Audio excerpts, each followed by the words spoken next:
download.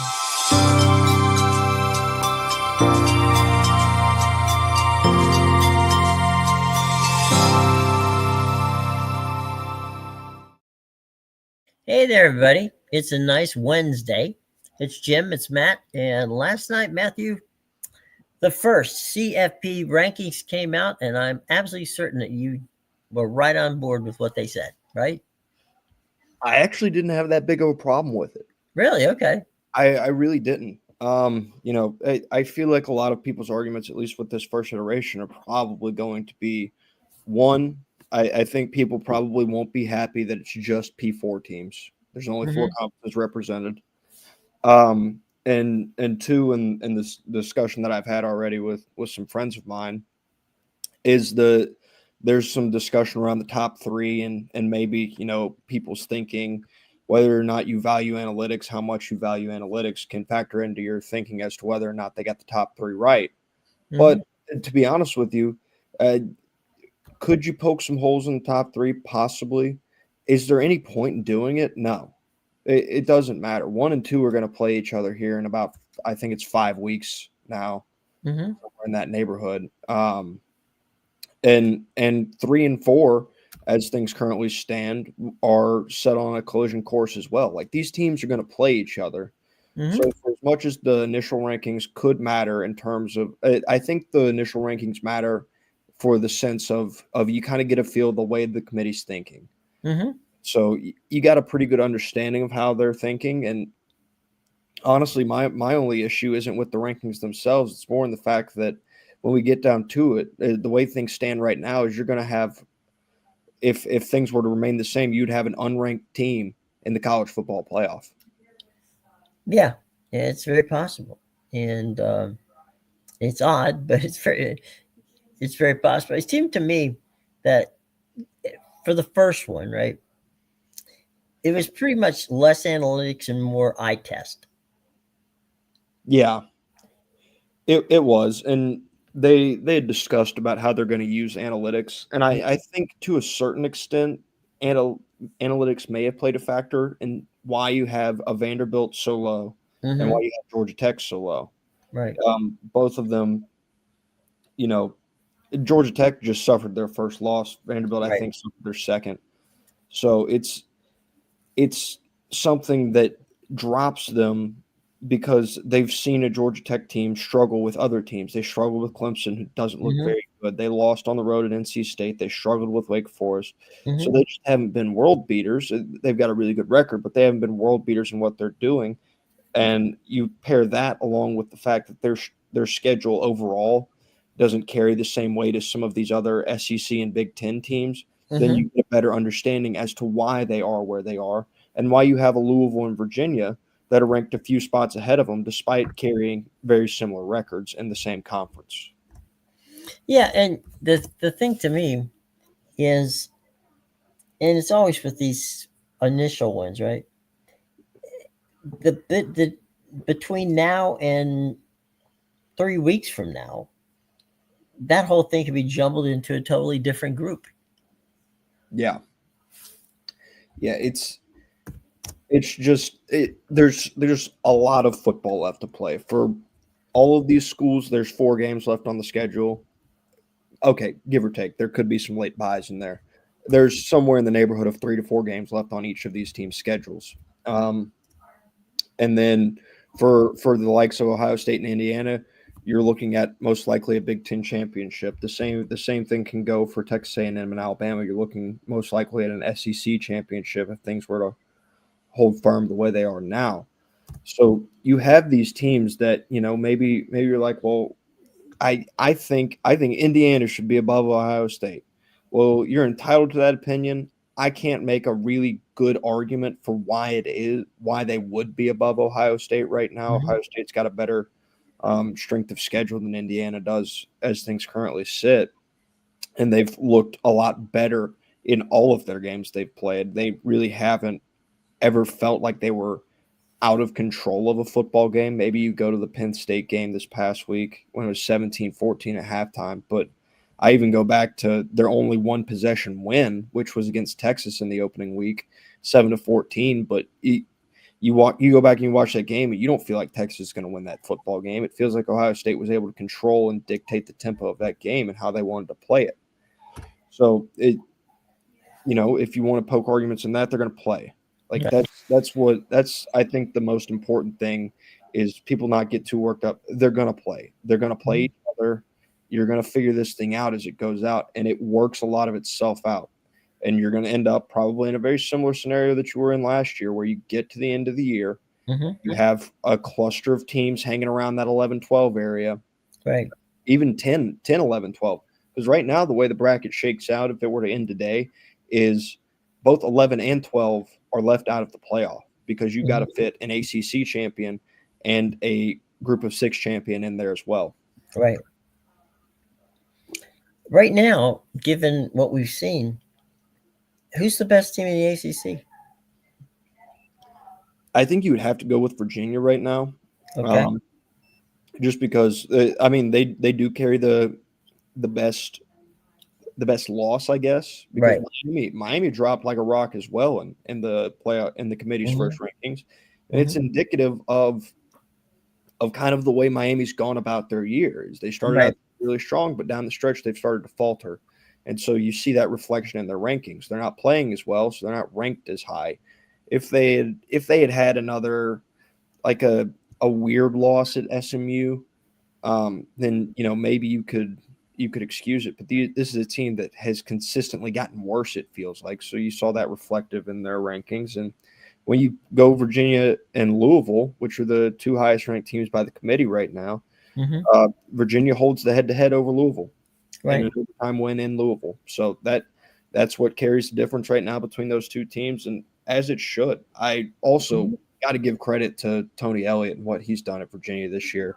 I don't think anybody would have had them in the top half of the ACC, much less competing for the ACC title into November.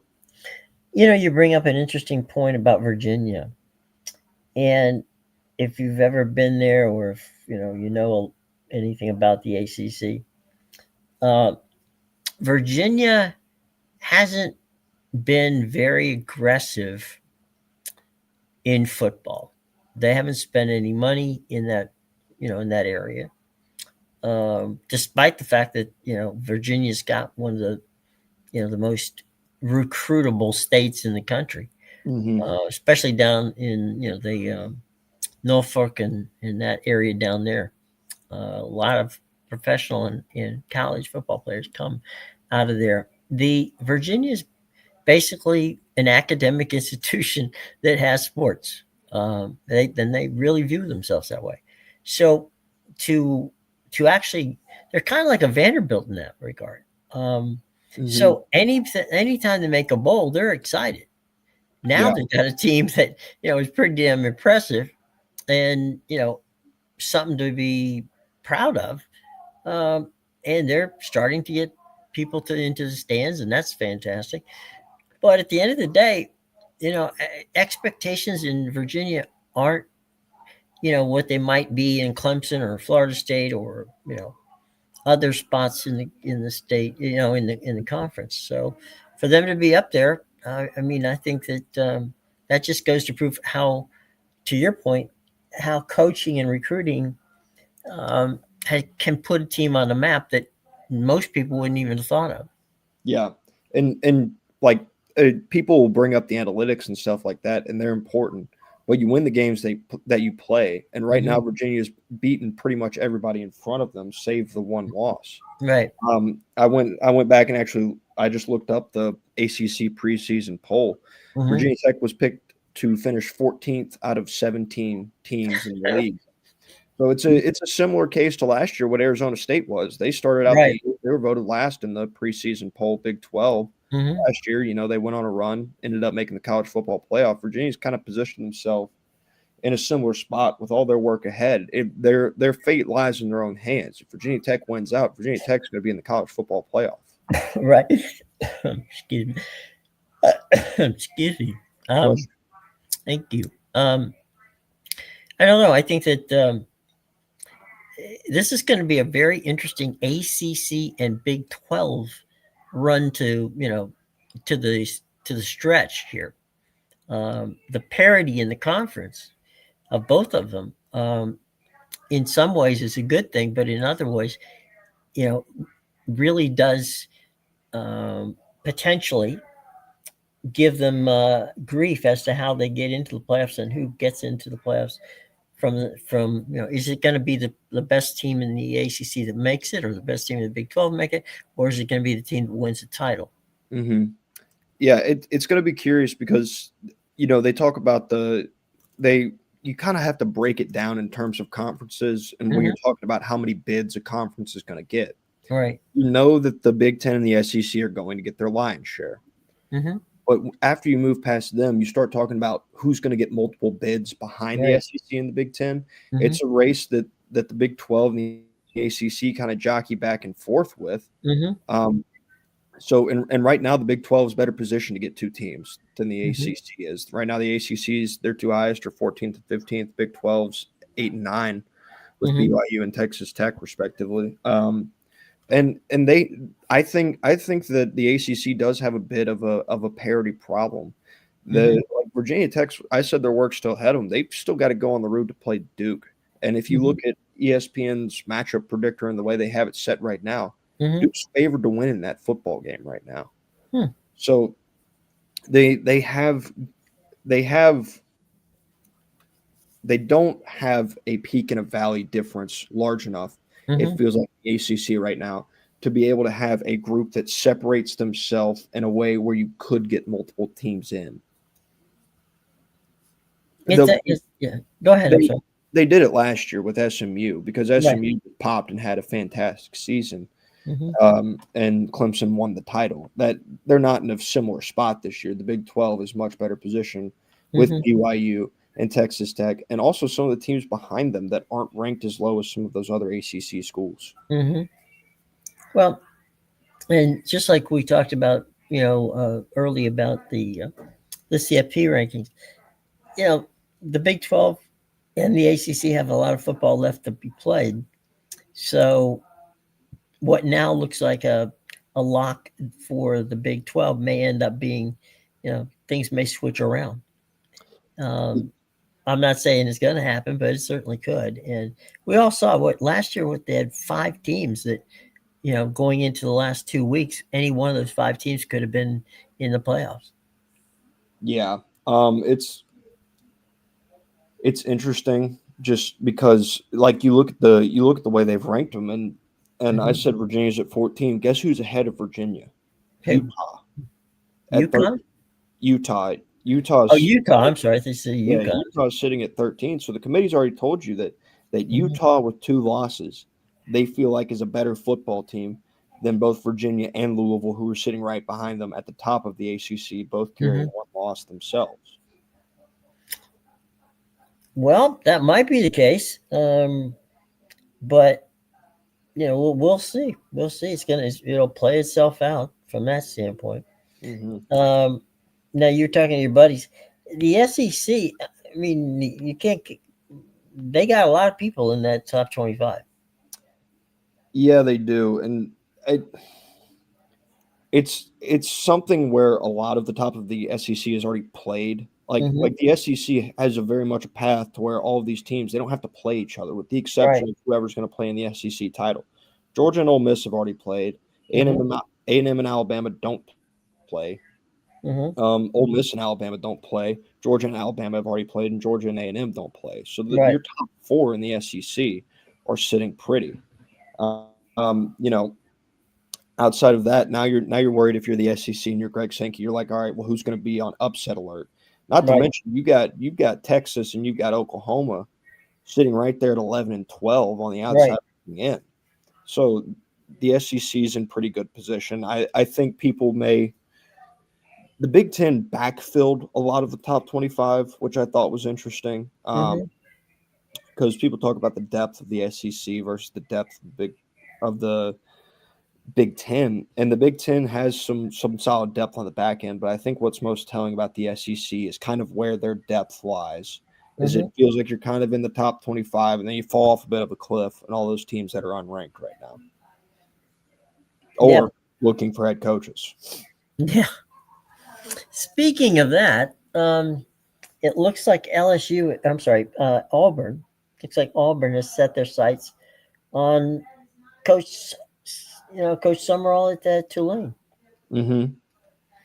Yeah, that doesn't surprise me a whole lot. He was formerly at Troy, so Right. he's a guy that's built some really good relationships in Alabama and at Mm-hmm. Auburn. And they've just missed on their last two. It felt Mm-hmm. like they overthought it a lot, at least with in terms of Hugh Freeze. Hugh Freeze didn't. Mm-hmm. He came in there and he didn't do what's required of an SEC head coach. The Right. same can be said for Brian Kelly. We talk about these guys and what their timely demises are. Is Mm-hmm. well, you got Brian Kelly sitting on a beach in peak recruiting season. You got Hugh Freeze playing golf every Sunday at 1:30 p.m. Right. These guys want the job, and I'm not saying that what they did in the office wasn't their best. But what I'm saying is I don't think they made the entire time commitment that was necessary in order to be successful in the SEC. John Summerall doesn't fit that build Right. for everything that you know about John Summerall. So he's got ties to Alabama. He's well connected in the state of Alabama in terms of high school coaching. Mm-hmm. He knows him well, and that's really important to recruit the state of Alabama. It was Brian Harson's demise at Auburn. There was that he refused seemingly to really get connected into the state. Um, he would fit all the boxes. They still have to get the deal done. The season has to end, and John Summerall has to Right. make sure he's not playing in a college football playoff first. Mm-hmm. But if it does, I think it would be a very good fit between the two of them. Yeah. And the thing was, to your point about Alabama, there were a lot of Alabama alum and also a lot of Alabama, um, inside the bubble, if you will, who who wanted John Summerall to coach Alabama instead of you know the people that were on their list. And when Coach DeBoer got it, there were a lot of people that were there was a backlash. There was kind of like, wait a minute, Summerall's should have been our guy. Yeah. But the people, the athletic director, all that, they were looking at, well, wait, no, we're not going down to a G5 school and grabbing a coach and putting him in Alabama. But I agree with you. Summerall can coach anywhere. I don't know where, from that standpoint, um, he would have. I think he would have been just as good, if not better, than DeBoer at Alabama because of just what you said, his relationships. hmm Yeah, and you look at the build of these guys Mm-hmm. that are that end up working out when they go head coach to head coach. It's not these guys that are Mm-hmm. going from big program to big program. I like the guys that have pedigree of success at different levels and different stops. He did it at Troy. He was successful at Troy. Now he's done it at Tulane. He's been successful there as well. So when they're able to cultivate and build a resume of success at different stops in the same position, then what I've talked about in terms of the big hire and why I thought it can be a mistake is because it's hard to replicate and move your culture and what you build at a certain place to different places. What John Summerall has proved throughout his time as a head coach at different places is that what he builds, he can move. He can take a culture that he built at Troy and he can move it to Tulane. I think the same way he can build a culture at Tulane and he can move it to Auburn if he so chose. Mm-hmm. So I think that's really important when you go into the hiring process of these guys and not just plucking a big name like a Hugh Freeze. While Hugh Freeze was successful, but he had problems that he followed him everywhere. And there's a different level of success that Summerall's had at his G5 stops versus what Freeze did in Mm-hmm. his time outside of the P4. Yeah, and with regard to uh, the deal, um, the deal that interested me about Freeze was um, they got him from Liberty, right? Yeah, they did. And and not to throw shade on Liberty, but you're jumping from not not one of the P5 quality conferences. You're jumping down there and grabbing him for what he did, at a school that has trouble finding opponents to play. Yeah, yeah. It was an interesting choice whenever they hired Freeze. It Mhm. was one that I wasn't a huge fan of. I didn't think that was gonna just change, but he came in and recruited well. Mhm. So I think it's telling just how well Auburn recruited under Hugh Freeze when you had the buy-in that he had. If you got somebody in there that knows the state of Alabama well, like John Summerall did, and is willing to Right. commit the hours, it shows how Auburn can recruit, and like they can you can win at Auburn. I think people tend to forget that because they lived in Alabama's shadow for pretty much their entire existence. And I don't think there's anything that Auburn's going to do. I don't think it's possible if they went out there over the next 10 years and we're better than Alabama year in and year out. I'm still not sure they would like unseat Alabama as big brother per se in the state. Mhm. So you do have that hanging over your head in terms of the Auburn job, is Mhm. that you are not the flagship program of the state. That's never going to change. Um, but it's a place that you can win at. A lot of people have won at it. Gene Chizik won a national championship Mhm. there. Gus Malzahn was a national runner-up when he was there. So there's a history of winning at Auburn, but they have to find the right guy because when they fired Gus Malzahn, it just turned into a mess. So it's very important that they have a much more defined coaching search this time around, and Yep. a much tighter group of people involved in the coaching search that keep some of the outside opinions outside. And if they do that, I think they'll probably end up in a better spot. And honestly, the way they've recruited, as long as they're able to retain some talent, they're probably going to be able to compete relatively quickly in the SEC. They're Mhm. one of three teams that hasn't given up 24 points, but they couldn't field an offense this year. So, it didn't matter that they haven't been able to give up 24, that they haven't given up 24 points. They can't score 24 points. Mhm. You keep losing 24-17, Hmm. um, which is not a sustainable situation. Um, let's talk for a moment now as we move forward on the college level, um, to the NFL and their sudden fan. There's, I guess the better way of putting it is there's they got Georgia, they got Germany on their mind. It seems like they want to go into Germany, um, and perhaps expand from Berlin to some of the other cities, Munich, and so some of the others, um, so that European situation that they're building may very well we may very well see for instance, 4 games in England, a game in Mexico City, a game in Brazil, and then maybe 2 or 3 games in Germany. Yeah. Well, Jim, as we've well chronicled as we talk about it, we love the international games. Big fans of the international games. We like Right. to call it 9:30 in the morning. Big fans of it. That's sarcasm. I know I sometimes can sound. I don't change my tone when I do that, but it, I don't know. I don't get it. Like and I'm not going to get it.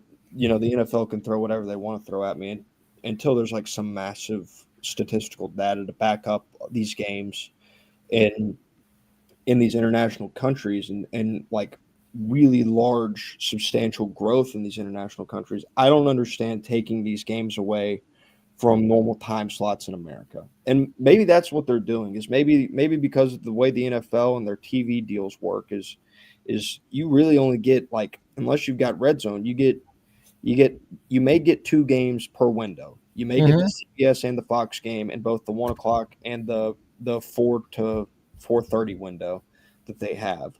But that's it. So maybe what they're trying to do is they're trying to increase the overall viewership of the league entirely. But I just don't feel like 9:30 in the morning is your window to do that. No, and you pity the people out on the West Coast because let's say you're a Rams fan or a Chargers fan or a 49ers fan, and you guys are playing in over in Europe. You're talking 6:30 in the morning for a kickoff. Yeah, that's never going to work. But I'm I'm more okay with, still not a fan of, the international games if they feature East Coast teams exclusively. I think that's something that they need to do. And I get that you want to, like we need to expose, Europe to all of our teams and all of our brands, and everybody needs to go over there and play a game. Otherwise, it feels like it's unfair for a certain subset of the teams, Mm-hmm. what have you. But it's just not, like, it's not reasonable to send the West Coast teams one that far. Like, because you're talking about with LA, if I remember correctly, when they went to play in, were they playing in Germany or London? They were playing in London and they stopped and practiced at Camden Yards in Baltimore. Yeah, but they were gone for the better part of a week, and Yeah. you know, if you take the football part out of it, is now you're asking these guys to go on the road for an entire week away from their families, just because you might introduce a couple more thousand fans, this week. It feels unfair for those teams in the West Coast in terms of travel. It feels unfair for the teams on the West Coast in terms of their fan base. And so it just seems like an overall confusing move to send teams from the West Coast out there. And as they continue, or whenever they decide to restructure the way they do the international games, I think that only including East Coast teams feels like a fair assessment. And when I say East Coast teams, I'm not talking like they just need to be in the East time zone. Like Indianapolis is going over there this week to play Atlanta. Mm-hmm. So Indianapolis seems like fair game. That's you know, it's That's one an hour 8:30 difference. kick if you're a Colts Yeah. fan.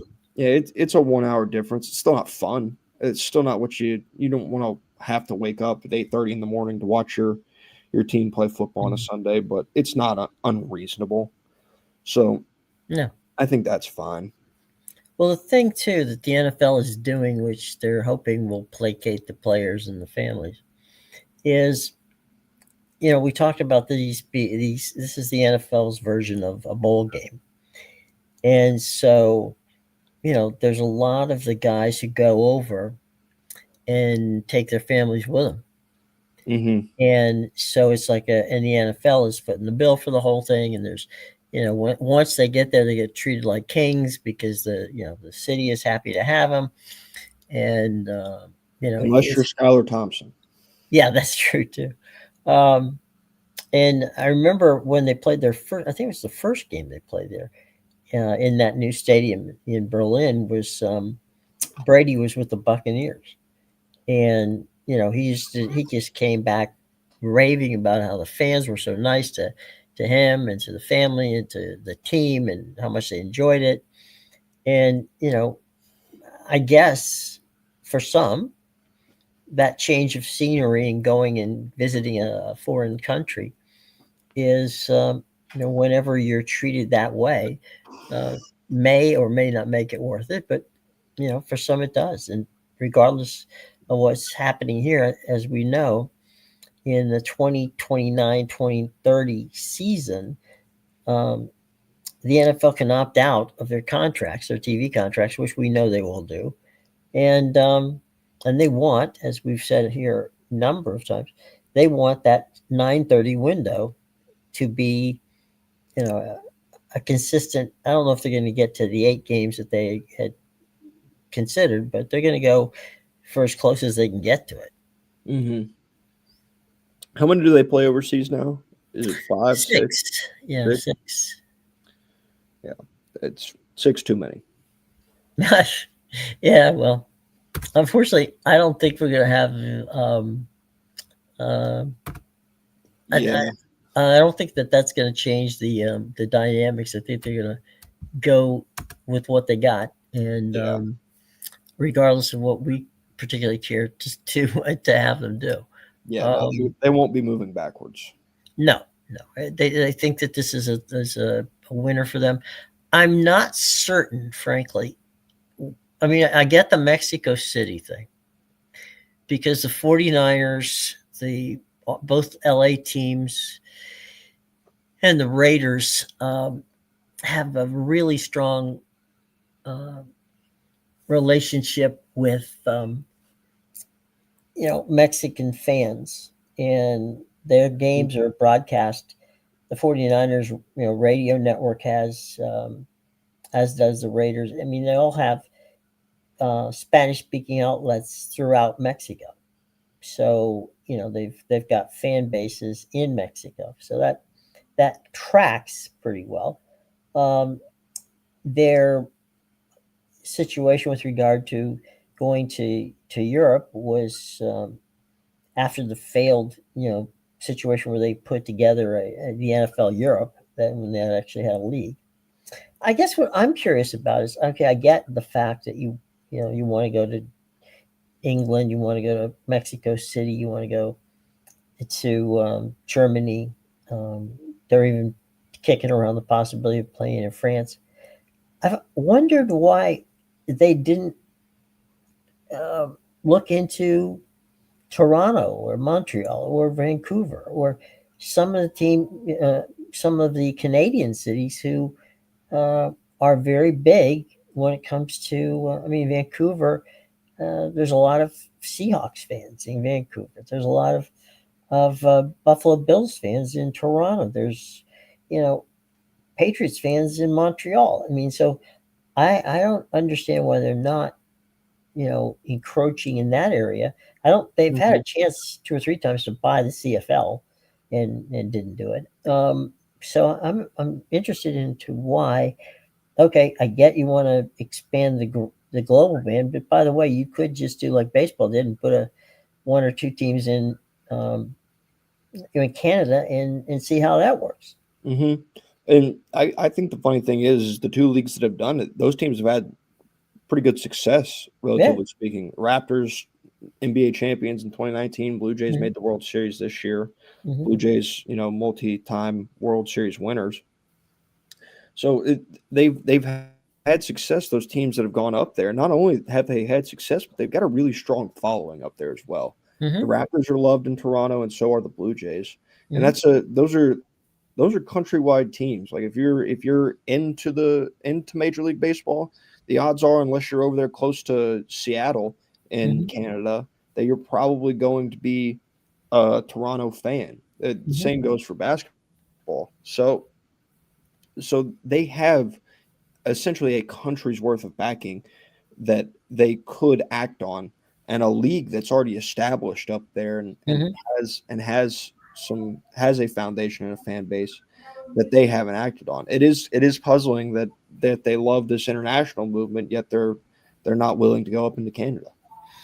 And just for the sake of what we're talking about here, the Montreal Expos move from you know Montreal down to DC. Um, I I really I went up there a couple times to work on what's going on in that whole routine, the backstory, right? Hmm. Montreal has always been a good baseball Yeah. town, and it wasn't that the Montreal didn't have fans; they had fans. It was that the Olympic Stadium wasn't built for baseball, and it was terrible to go. If you went there, it was terrible to try to watch a baseball game there because the sight lines were bad, and it was not it wasn't a Major League Baseball stadium. It was an Olympic stadium.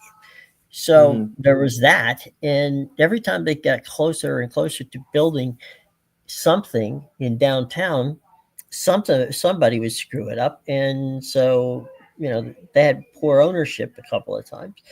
And had it not been for the 1994 strike, um, they probably would have gotten that stadium. That was their best shot. But the way the league handled it by selling the team to Jeff Loria, who had absolutely no interest in keeping the team in Montreal, then Major League Baseball considering actually contracting the team, and then finally deciding, okay, well, we'll move them to DC. All the way along that route, I mean, they just basically forgot that Montreal had fans, and that I think was one of the biggest criminal situations that the sport of Major League Baseball has ever made in in not rewarding Montreal by letting them try to figure out a way to stay there. They never gave them that opportunity. They, you'll hear lip service or, oh well, they weren't going to build stadiums. Well, that's because every 10 minutes, they would have Major League Baseball would find an owner who, when they came in, said the first option they want to do is to move the team. Mm-hmm. So if Jeff Loria would have, and there's a little hanky panky here too, because Jeff Loria owned Montreal. Well, they wanted John Henry, who was owning, the owner of the Marlins, to lead the group for the Red Sox, Mm-hmm. and Tom Warner from San Diego.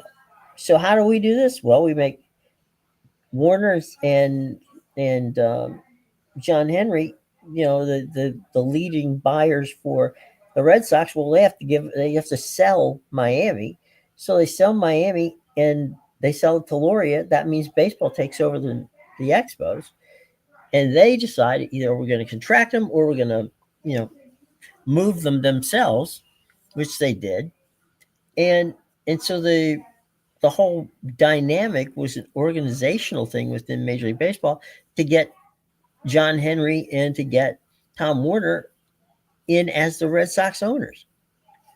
Mm. And the irony of all this is they weren't even the top bidder. And it was an open bid because the Yaki family has a foundation. So they wanted obviously they wanted the highest bid to go to the Yaki Foundation. Well, the highest bid was Chuck Dolan, and it wasn't close. But in the quote unquote interest of baseball, they they picked John Henry and Tom Warner to own the team. Wow. So there was a lot of palace intrigue on that one. Mm-hmm. Um, you know, so Montreal was in the wrong place, wrong time with what Major League Baseball wanted to do. Yeah. That gives me more of a recent one. I don't know the back workings of how everything went down. You may Mhm. have a better idea of this. But the Oakland Athletics didn't struggle with their fan support because they didn't have fans in Oakland. The Oakland Athletics struggled with fan support because they put the worst product on the field year in and year out. And now they're moving to Las Vegas, and they have to spend a stint in Sacramento on the way to it. It felt like more of a people wanted out of Oakland than the Oakland problem itself with the A's moving. Well, on that one, the A's had been for sale since the 70s. Okay. Hmm. Um, in the relocation battle, every time anybody was talking about relocation, the first team that popped up were the A's. And you know, Billy Ball, or Billy Bean, when he was there, I mean, you have to give him credit for he kind of did what the Rays are doing now, which is basically win on a small payroll, Hmm. and he would do that. He did pretty well in that regard. The fans were loyal fans, but you know, I can honestly tell you that when the time comes to blow up the Oakland Coliseum, I will be happy to be there and push the plunger myself. It is a horrible stadium, and they retrofitted for the Raiders, screwing the A's. So it just turned out that once again baseball forgets the fans. They give ownership to people who don't give a damn about the fans and just want to make money. And by the way, I don't think that the Oakland A's are going to end up in San Francisco.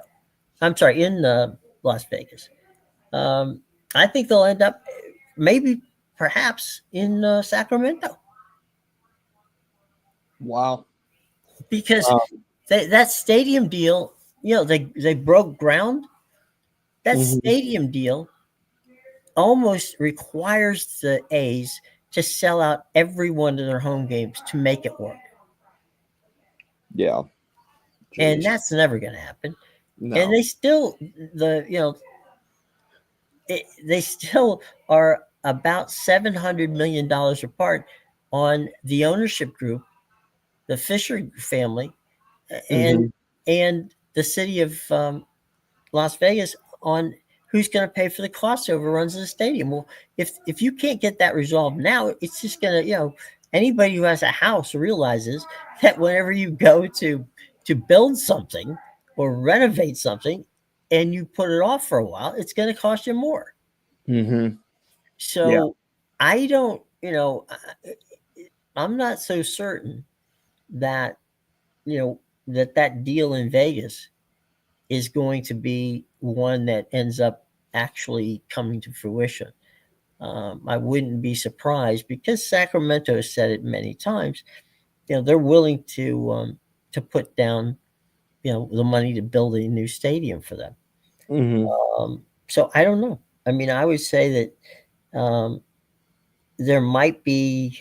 If I had to put odds on, I'd say maybe 60-40, 60-40 that they go to Vegas, which isn't what the Major League Baseball thought was going to happen. Hmm. That raises a question: is if that Vegas deal falls through, Mm-hmm. is there a situation where the MLB could be looking at forcing a sale of the Athletics? Um, the short answer is yes. I kind of figured it's a that ownership group has been very stingy with their money throughout, and if it's their stinginess that costs them the having a baseball team in Las Vegas, I could very much see that angering the people at the MLB offices. My The problem too is if you do find a buyer, right? Hmm. Where are they going to go? Yeah. They don't have a stadium deal in Oakland, and the idea of starting that back up is pretty much a non-starter because they've already told the city of Oakland said, thanks but no thanks. Hmm. There's Portland and Salt Lake City who are in pretty good position to take them on, but the problem with that is when you take a potential expansion franchise deal away, Hmm. um, the league loses out on a potential $4 billion cash flow. Yeah. So if they were to move, and they've already waived the the fee that the Fisher family would have to pay to relocate, they've already waived that fee. So for all intents and purposes, let's say they go to Salt Lake City, um, Major League Baseball makes very little off that deal, Yeah. as opposed to making $4 billion if that's a franchise that goes up there and is brand new. Yeah. So expansion, I mean, theoretically, you could move them to Portland, sell the franchise, the franchise fee go to Salt Lake City, and then you go to the East Coast and it's either Nashville or Raleigh or a number of areas that are in the mix for that. If when that comes, right? Yeah. When the time comes. So I, as I said, the short answer to your question is yeah, they could do what they did with Stu Sternberg and say, Stu, we're kind of, and this is the ownership now, not the commissioner, because the Hmm. commissioner works for Major League Baseball. Doesn't he doesn't make these decisions on his own. Yeah.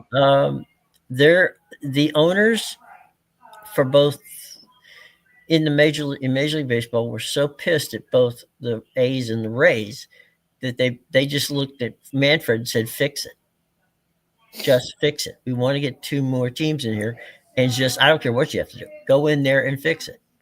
Yeah. So Manfred went down to Tampa and worked with Sternberg and said, "Look, Stu, you had a stadium deal in place, then you walked away from it. The money was there. He walked away from it, Hmm.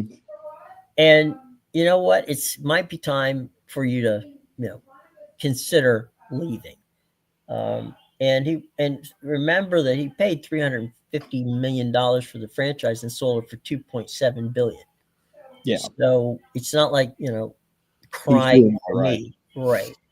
and his baseball operations people are among the best in baseball as far as identifying talent and keeping them for a while until they get sold off to another team.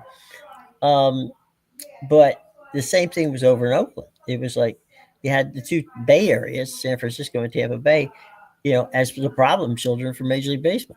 So Mhm.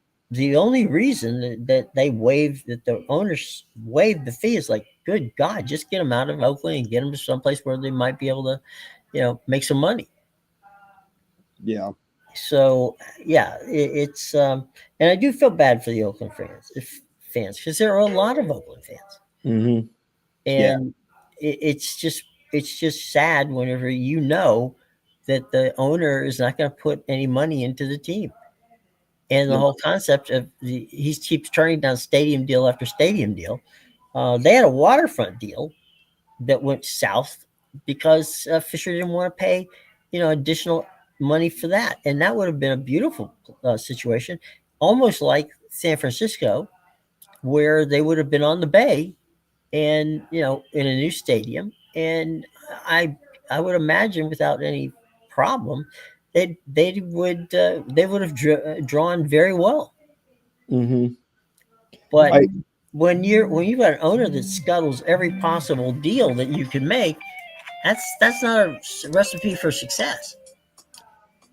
Yeah, I wonder with the ownership groups if they view some of these ownership groups seem to view baseball or at least their teams as these things that make them money annually, and that's really all they are. Like Hmm. they see them as green in the financials, and that's all they care. They don't want to sink more money into it. As long as it's green every year, then they're good, and they don't want to spend money on it. And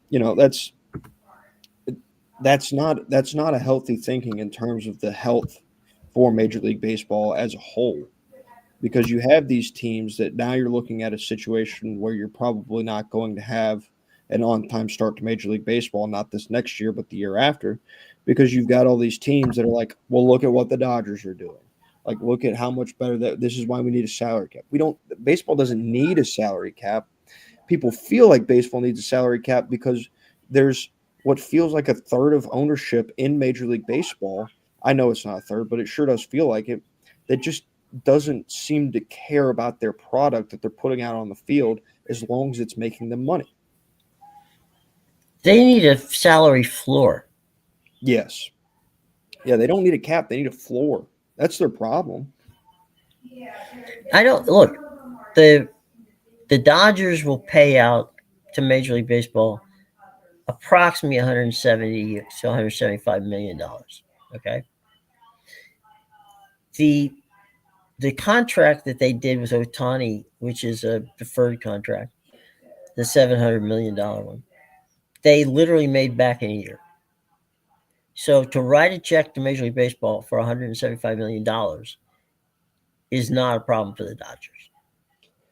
It's not because you also factor in the fact that they make the World Series and they make the postseason and all these jersey sales Mm-hmm. and the guys that they're signing, in particular this recent run of signing all these guys from Japan, Mm-hmm. is they're building a larger fan base and they're Mm-hmm. creating success year in and year out. Like those postseason games, those World Series games, all those are more ticket sales. Like Mm-hmm. that's not something that you can. Although they probably did at the start of their year, you can't bank on making the playoffs and making it as deep as they No. did year in and year out, and that's more money in their pocket as well. So when they invest in the team and the team does well, you get a fantastic return on investment. But a lot of people, again, these people that buy these teams, they aren't baseball people. They don't care about baseball, and so they just see it as something that's going to make them money without really having to put all that much into it. Well, and in fairness to the Dodgers, and in some cases the Yankees and the Red Sox do this as well. Um, the fact that you have success doesn't mean that you buy everybody. And I say that to say this, that the Dodgers continually have one of the top five minor league organizations in baseball. You Yeah, know they continue to draft well. They continue to go and find kids. So, okay, fine, they sign a major name, but they also have three other kids that, that play that you don't know who they are, but they came out of the Dodger farm system. Mm-hmm. So, I mean, I don't think that, most of these teams put money back in there. So are they paying for the old um, are they buying titles? Well, if that were the case, the Mets would be the champions. Yeah. So no, they're not buying titles. They're investing money and they're making money. I mean, Mm-hmm. look at how much money that the Fenway group that we just talked about with Warner and John Henry. Look at how, I mean, they have branched out to they own Liverpool, for God's sake. Mm-hmm. Yeah, the Fenway Sports Group. Right, That's they own a NASCAR team. yeah, that's honestly it's been a really big I don't think probably from 2019 up until this year. I'm not sure Mhm. if John Henry, maybe 2021. I'm not sure if John Henry felt safe showing his face in Boston with the lack of spending that they did on the team. Right. It was such was is probably still will be until you really they reach the World Series again. To be honest with you, because Hmm. that's the expectation in Boston is World Series. Um, they're going to get criticized for their spending. They will. Like that's what it comes with in those big markets. But spending doesn't always do it. But you look at the teams that win it, like Hmm. this year, the World Series was between the number one team in payroll and the number five team in payroll, with the Right. Dodgers and the Blue Jays. Like you have to spend money in order to be successful in Hmm. baseball. That's just never going to change. Yes, you No. can have these teams that they build a good chemistry and they come together and they do a lot more than you're expecting. But Hmm. guess what? When you look at the books on those teams that have came together and really do more than you're expecting, Hmm. still spend a lot of money on the players that came together. Hmm. And even if you're in that mid level, right, of spending, if you do it wisely, and you don't overpay, and you find your people, to build the franchise with or around, you're really just looking for one or two players, right? You're if you've got a good core group and you pick maybe a pitcher and maybe a couple of guys, good bats, you got a good chance. And that's the part that was surprising to me, is that we see these teams. I mean, look at the Brewers. I mean, Brewers, they're a mid-level team, but they spend money, and not as much as others, but they're investing money in their franchise. Yeah. And the Cardinals have done it for years. The Reds are starting to do it. Um, they're they're basically just trying to do the best they can, and they've got payrolls, and they're doing fine. I mean, the Reds was a that was a feel good story this year, Mm-hmm. to see Cincinnati make it. Mm-hmm. Even better that it did happen, and they knocked the Mets out. So you got a twofer on that one. Yep. Um, but yeah, I think that was a lot of fun to see, you know, a team. And when I was growing up, the Big Red Machine was, they just booked postseason every year, Mm-hmm. and to see Cincinnati baseball back was fantastic.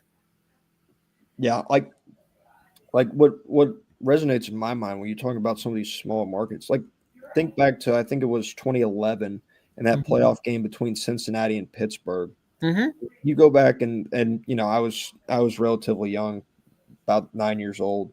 But I've went back and I've Make seen me some feel videos. really old now, Matt. Thanks a lot. I appreciate it. um, but but I went back and I've seen a bunch of videos from it, and like Pittsburgh is sold out, and like people are amped up, and it's a great atmosphere, and it's a really good game, and it doesn't matter what the logos are. It doesn't matter that those are two smaller market Hmm. teams. I use small market sparingly because Pittsburgh's not exactly just a teeny tiny market in and of itself. No. They've got a history of success across their different teams, Hmm. in both the Steelers and the Penguins.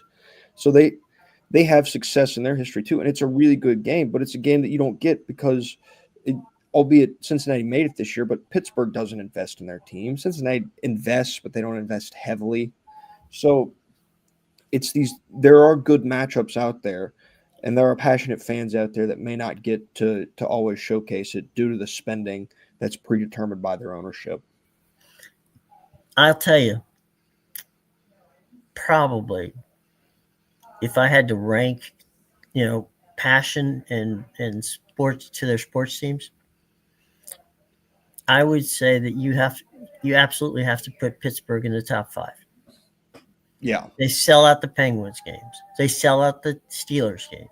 They still even go to the Pirates games, knowing that Paul Skeens or somebody else. They're basically just grooming them to be sent somewhere else. Mm-hmm. The TV ratings for Pirates games, the TV ratings for Penguins games, the TV ratings for Steeler games are absolutely consistently in the top 10 in all of whatever sport they're involved in. Mm-hmm.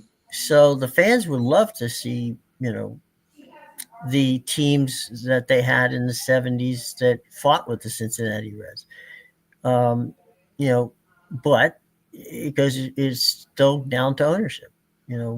It's what it is, and if you're not going to spend money, you can't expect the fans to go there. But anybody who doesn't think Pittsburgh's a good baseball town is crazy.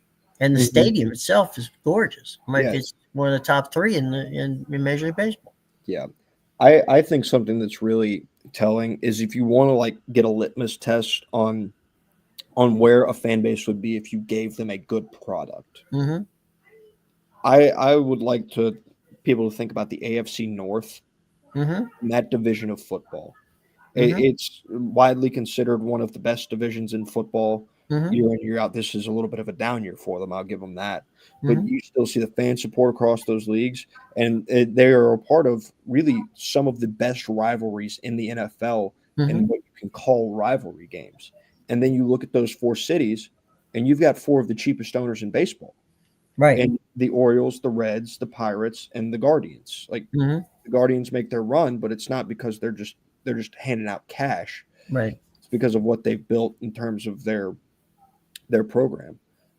So I think it's telling that if these owners were to invest, those teams in particular, at least, that there is going to be fan support for them. You saw that in Baltimore. You saw it when they made their run a Mm-hmm. couple of years ago. Like they're fans that are hungry for really good baseball in Baltimore. There are fans that are Mm-hmm. really hungry for good baseball in Cincinnati and Cleveland and Pittsburgh too. Mm-hmm. They're just not always treated to it because of the ownership. And you bring up four cities that are surprisingly very much alike: Mm-hmm. Baltimore and Pittsburgh and Cleveland, and to a lesser extent Cincinnati, but still there. Uh, I mean, these are cities that blue collar towns, right? Mm-hmm. They're they were built on manufacturing. The guys who did go to the factories and build things, and that whole situation. So the passion, the ability to get away from whatever problem you had, or basically just the fact that I want to go home and relax, grab a beer and watch a game. That is, that's the ethos of those cities, and they love their pro football teams. They love their baseball teams, and they are passionate about the fans. I mean, it's just so crazy that baseball doesn't have some sort of salary, floor that says, damn it, you're going to spend money. You're making it, so spend it. Mm-hmm. And I think that they would be rewarded. And you're right. If you look at those four fan bases for football alone, right? Yeah. How bad has the Browns been for years? Yet they sell Horrible. every seat in that building out. Yep. And of course Baltimore and Pittsburgh have had great success. I've actually been, and I'll wrap it with this, in Paris, going down the street, and a guy's wearing a Steelers jacket, and I just said, excuse me, I just want to check it. I said, yeah, are you from Pittsburgh? He goes, well, I'm a Steelers fan, and I've in Western Pennsylvania. So, oh, that's cool. He says, I said, where are you going? And he says, I'm going to a Steelers bar. There's a Steelers bar in Paris. Mm-hmm. So, you know, you just look at it and go, this is crazy. You know, the pirates of Willie Stargell and the lumber company in the late 70s were phenomenal baseball teams to watch. And they're gone. Now, will they ever come back? Who knows? But that's on baseball. Yeah, absolutely. They have a problem, and Mm-hmm. they don't have it figured out yet, but they're going to get to in 2027. They So I better. just hope they don't vote for the. I saw somebody describe the salary cap, at least when it comes to baseball, as Mm-hmm. as sports communism, which I thought was a Okay. funny. So Why I is it guess sports communism and all the other sports that have the caps? yeah, the comparison that I think they were probably trying to draw is, I guess a very basic description of communism in that it's supposed to be fair, like essentially fair play for all. Yeah. Again, very basic definition. In So that would in be theory, yes. yeah, yeah.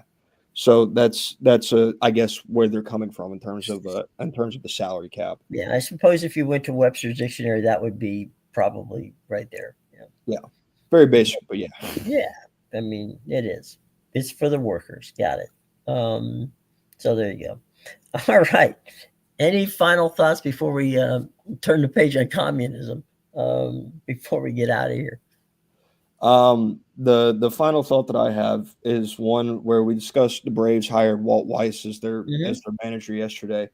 He's made some coaching changes, both the first base coach, third base coach, and pitching coach. This is the most notable one. Pitching coach Rick Kranitz are out as a part of Weiss's staff changes. And I found that interesting. I'm going to be a little critical here of a guy who's now on day 2 of his job. Mm-hmm. I don't know why you fire Rick Kranitz. I understand you want to change some things. Pitching has not been the Atlanta Braves issue. He's not going to be out of job for a while. Yeah, no. Pitching has not been the Atlanta Braves issue. For as long as he was there, I didn't think that it was going to be an issue. I mean, they've been, relatively speaking, a factory when it comes to arms. You think of Schwellenbach and Strider and some guys that they'd signed, but Max Fried. Yeah, Max Fried. He turned Reynaldo Lopez. That was a reliever they signed 2 years ago, and he was one of the better starters in the league when he was healthy a year ago. So he's did a fantastic job, and for a guy that's on day number 2 of his job, that was a very questionable firing or relieving of his duties that Walt Weiss made, especially considering he chose to keep the hitting coach. Yeah, that's wild. Totally wild. And why is it normally before they fire the manager, they always fire a pitching coach or a hitting coach? It's like, well, today we fired the hitting coach. Like, okay, yep, it's got it. It's the chain of command. The team's not going to be any better, but all right, fine. Go ahead. It's the same move as when you before you fire a coordinator, you fire a receivers coach or a linebackers coach. Then you fire a coordinator after you've tried firing the coordinator. Then you fire the head coach. If you go through a couple head coaches, it's then the you fire chain of command, right? Yeah, so it's the chain of firing that they fell victim to. Yeah, the circular firing squad. Oh Lord! All right. Well, fair enough. What you say about the Braves? Fair enough about the Braves. Rick will probably have a job before the end of the day with somebody else because they know what he can do. So we'll go from there. All right, bud. Have a great day, everybody. Thanks for joining us. We had a lot of fun today. And tomorrow we'll have some NFL football to talk about, and we'll have some fun college football to talk about. So until that time, everybody, have a great day, and thanks for joining us.